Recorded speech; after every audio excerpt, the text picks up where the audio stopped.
বলছেন ইস্তাইনু বিল্লাহি ওয়াসবিরু, তোমরা আল্লাহর কাছে সাহায্য প্রার্থনা করো এবং ধৈর্য ধারণ করো। কেন? ইন্নাল আরদা লিল্লাহ ইউরিসুহা মান ইয়াশাউ মিন ইবাদিহি ওয়াল আকিবাতু লিল মুত্তাকিন, নিশ্চয় পৃথিবীটা আল্লাহর, আল্লাহ যাকে ইচ্ছা তাকে এই পৃথিবীর ক্ষমতা প্রদান করেন। আর শুভ পরিণাম তো আল্লাহ ভীরুদের জন্য, সংযমশীলদের জন্য, মুত্তাকিদের জন্য, পরিষ্কারদের জন্য। সূরা আরাফ 7 নম্বর সূরার 128 নম্বর আয়াত। এখানে যেটা বলার লক্ষ্য এবং উদ্দেশ্য হলো সেটা হলো এই যে এই প্রেক্ষাপটে মুসা আলাইহিস সালাম জাতিকে বলেন তোমরা ধৈর্য ধারণ করো, আল্লাহ তাআলার কাছে সাহায্য প্রার্থনা করো।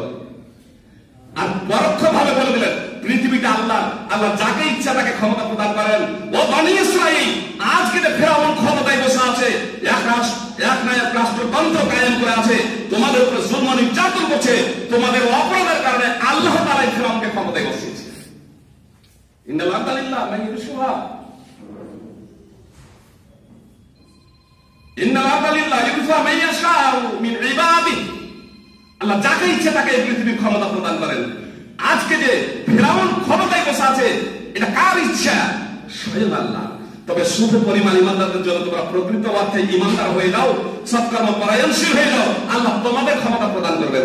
আল্লাহ তাআলা তাদের ক্ষমতা প্রদান করেছিলেন, ফেরাউন এবং তার সৈন্যচারী দলবলকে ধ্বংস করেছিলেন। এটা কোরআনে আল্লাহ তাআলা উল্লেখ করেছেন। এই সংখ্যালঘুরা এবার কি পেল? ক্ষমতা পেল।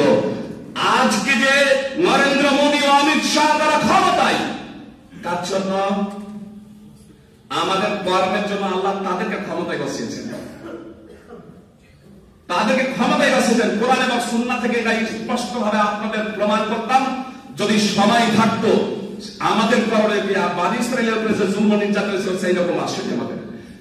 একদিন এই বক্তব্য রেখে নামছি, এক ভাই বলছেন, অবশ্য টাইম স্বল্প, এক ভাই বলছেন আরে আমরা কি মুসার নামে দেখি, আমরা মুহাম্মদ সাল্লাল্লাহু আলাইহি সাল্লামের উম্মত, আমরা তো মুসা আলাইহিস সালামের উম্মত না। আর মুহাম্মদ সাল্লাল্লাহু আলাইহি সাল্লাম সশস্ত্র জিহাদ করেছেন, আমরা সশস্ত্র জিহাদ করতে চাই। সেই প্রেক্ষাপটে বলি ইসলাম পূর্ণাঙ্গ একটা মানব জীবন ব্যবস্থা। আমরা ইসলামকে বুঝতে ব্যর্থ হয়েছি, ইসলামকে যথাযথভাবে বুঝিনি। শুধু একটা উদাহরণ দিই, মুসা আলাইহিস সালামের প্রেক্ষাপটে যে একটা উদাহরণ আপনাদের সামনে খুব ভালোভাবে তুলে ধরব। মুসা আলাইহিস সালাম মুহাম্মদ সাল্লাল্লাহু আলাইহি সাল্লামের আগের উম্মত, আমরা হচ্ছে মুহাম্মদ সাল্লাল্লাহু আলাইহি সাল্লামের উম্মত। সূরা আনাম 6 নম্বর সূরা 83 থেকে 86 নম্বর আয়াতে আল্লাহ তাআলা 18 জন বিশিষ্ট নবী রাসূলের কথা উল্লেখ করেছেন। সূরা আনামের 83 থেকে 86 নম্বর আয়াতে 18 জন বিশিষ্ট নবী রাসূলের কথা উল্লেখ করেছেন। সেখানে মুসা আলাইহিস সালাম রয়েছেন। আর 90 নম্বর আয়াতে গিয়ে আল্লাহ তাআলা মুহাম্মদ সাল্লাল্লাহু আলাইহি সাল্লামকে বলেছেন উলাইকা আল্লাযিনা হাদাল্লাহু ফাবিহুদাহু মুক্তাদি।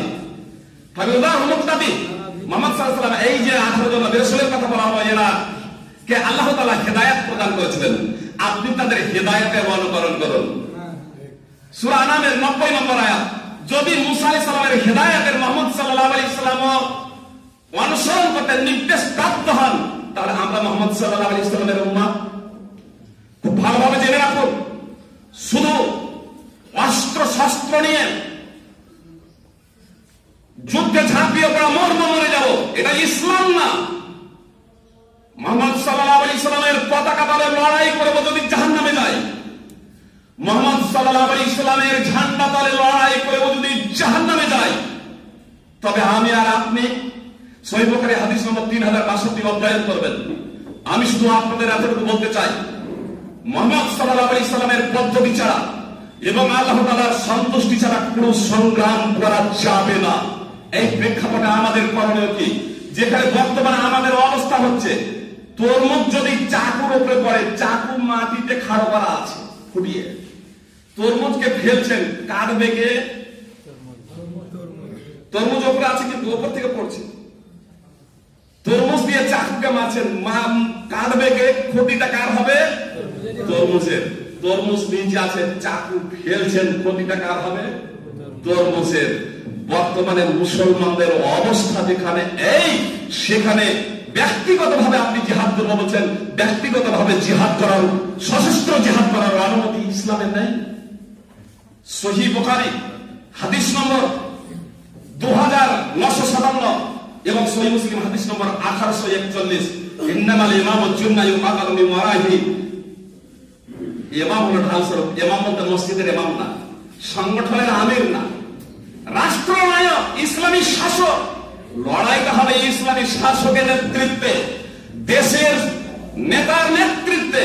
জি, আমরা লড়াই করেছি ইংরেজদের বিরুদ্ধে, আমরা লড়াই করেছি বিভিন্ন জায়গাতে, জিহাদ করেছি, আবারও প্রয়োজনে জিহাদ করবো।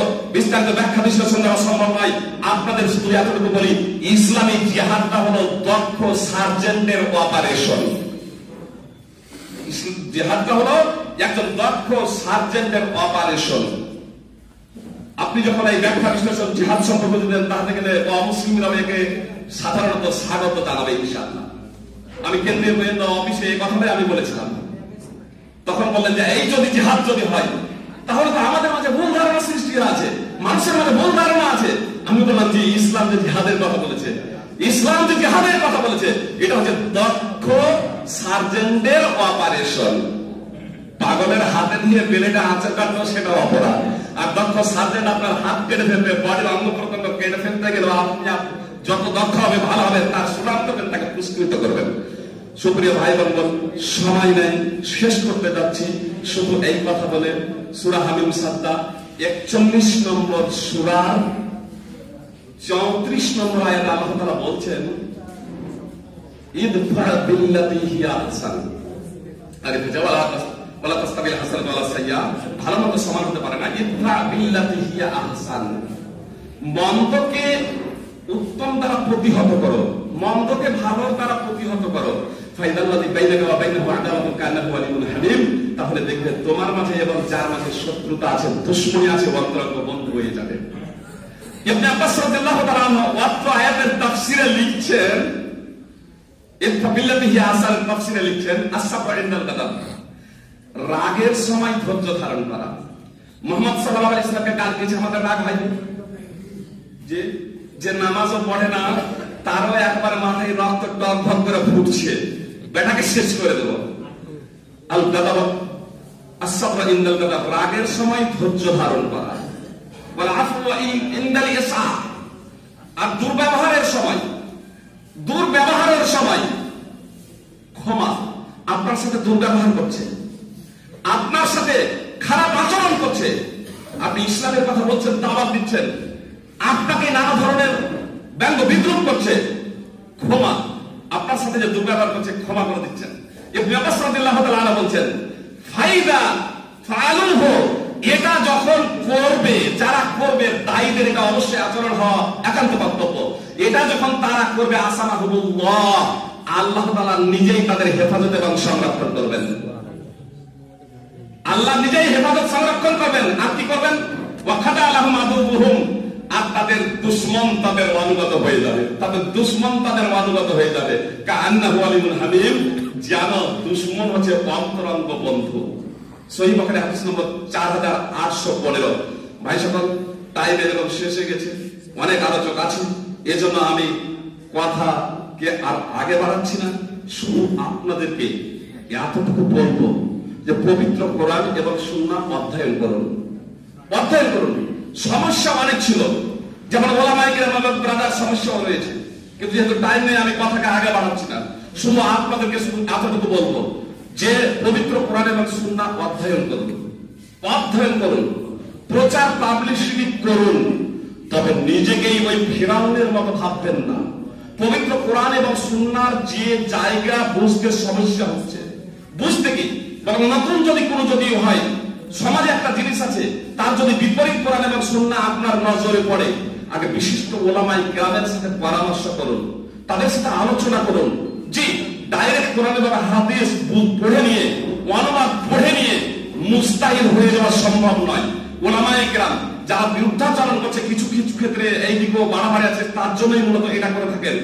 আর এটা করে থাকেন, এজন্য ওলামায়ে কেরামের অবশ্যই শ্রদ্ধা, তাদের প্রতি ভক্তি রেখেই আমি বলবো, কোন আলেমের কথা বলবেন না যে যতক্ষণ না 10 বছর মাদ্রাসার ডিগ্রি অর্জন করবেন ততক্ষণ পর্যন্ত আপনি ইসলামের প্রচার এবং প্রসার করতে পারবেন না। তার কারণ তাদের সামনে হাদিস আছে, সহিহ বুখারী হাদিস নম্বর 631, 6008 এবং 7246। আব্দুল মালিক আল মালিক ইবনে হুয়াইরিস রাদিয়াল্লাহু তাআলা আনহু, মালিক ইবনে হুয়াইরিস রাদিয়াল্লাহু তাআলা আনহু তিনি বলছেন যে আল্লাহ রাসূলের কাছে আমরা 20 দিন অবস্থান করেছিলাম, আমরা সব সমবয়স্ক যুবক ছিলাম, আল্লাহ রাসূল বুঝতে পারলেন আমরা পরিবার পরিজন বাড়িতে রেখে এসেছি, তার কারণে আমাদের মনটা এখন বাড়ির দিকে টানা। আল্লাহ রাসূল জিজ্ঞেস করলেন, তারপরে তিনি অত্যন্ত কমল হৃদয় ছিলেন, বাড়ি যাওয়ার অনুমতি দিলেন। অনুমতিটা দিয়ে কি বললেন? ইরজিউ ইলা আহলিকুম ফাকিমু ফীহিম, তোমাদের পরিবারের কাছে তোমরা ফিরে যাও, তাদের কাছে বসবাস করো। ওয়া আল্লিমুহুম, তাদেরকে শিক্ষা দাও। ওয়া মুরুহুম, তাদেরকে নির্দেশ দাও, সৎ কাজের আদেশ প্রদান করো। ওয়াসাল্লু কামা রাআইতুমুনি উসাল্লি, এবং আমাকে যেভাবে তোমরা সালাত আদায় করতে দেখেছো সেভাবে তোমরা সালাত আদায় করো। যে কয়দিন অবস্থান করলেন? 20 দিন। কি বললেন? তোমরা দায়ী, ইসলামের প্রচারক, তোমরা এখন প্রচার করো। কাজে প্রচার করতে পারবে না এমন কেন। আসলে যে বিষয়টা হলো, নিজেরা অনেক সময় মুস্তাহিদ হয়ে যাচ্ছে। মুস্তাহিদ হওয়ার জন্য অনেক কিছু জ্ঞানের প্রয়োজন, এই জন্য মুস্তাহিদ নয়। কোরআন এবং সুন্নাহ জানুন, আলেমদের সংস্পর্শে থেকে আপনারা প্রচার পাবলিসিটি করুন, এবং আলেমদের বলবো যে আপনারাও তাদেরকে হৃদয়ে গ্রহণ করে নিন। আল্লাহ তাআলা আমাদের সকলে পারস্পরিক সাহায্য সহযোগিতার ভিত্তিতে পবিত্র কোরআন এবং সুন্নাহকে জানা এবং বোঝা এবং তার বাস্তবায়ন করার তৌফিক দান করেন। আমিন। আপনার কবি হাদাস তাকফিরুল্লাহ ওয়া লিল মুসলিমিন। আসসালামু আলাইকুম।